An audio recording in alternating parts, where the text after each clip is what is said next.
কিশোরগঞ্জ জেলা সদরের ৭ নম্বর ওয়ার্ডের সতাল রাস্তাটি দীর্ঘদিন ধরে বেহাল অবস্থায় পড়ে আছে। দৈনিক শত শত বাস, ট্রাক, সিএনজি সড়ক দিয়ে চলাচল করলেও বড় বড় গর্ত আর ভাঙাচোরা রাস্তা যেন চলাচলের প্রধান বাধা হয়ে দাঁড়িয়েছে। এই রাস্তার উপরই নির্ভর করে করিমগঞ্জ, ইটনা, মিঠাইমন, অষ্টগ্রাম ও নিকলি এই ৫টি উপজেলার হাজারো মানুষের যাতায়াত। গুরুত্বপূর্ণ এই সংযোগ সড়কটির এমন অবস্থা মানুষকে ফেলেছে সীমাহীন দুর্ভোগে।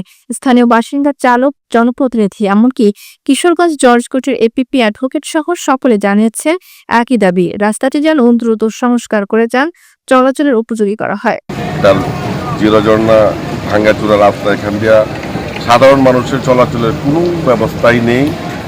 আপনারা জেনে থাকবেন, এই কিশোরগঞ্জের যে করিমগঞ্জের যে চামড়া রুটটি, এটি হাওরের একমাত্র প্রবেশদ্বার রাস্তা। এখান দিয়ে প্রতিদিন লক্ষ লক্ষ লোকের যাতায়াত, প্রতি সেকেন্ডে প্রতি মুহূর্তে এখানে গাড়ি গুড়ি চলে। কিন্তু অত্যন্ত দুর্ভাগ্যের বিষয় যে গত ৭-৮ বছর যাবৎ আমরা বিগত দিনে এই রাস্তাকে নিয়ে অনেক আন্দোলন সংগ্রামও করেছি, আমরা মানববন্ধনও করেছি, কিন্তু অদ্যাবধি পর্যন্ত রাস্তাটির এখনো কোনো সুস্পষ্ট সুরা আমরা পাইনি। শুধু শুনতে পাই যে একোয়ার হচ্ছে, রাস্তার কাজ শুরু হবে, কিন্তু এর দৃশ্যমান কিছু আমরা দেখতে পাচ্ছি না।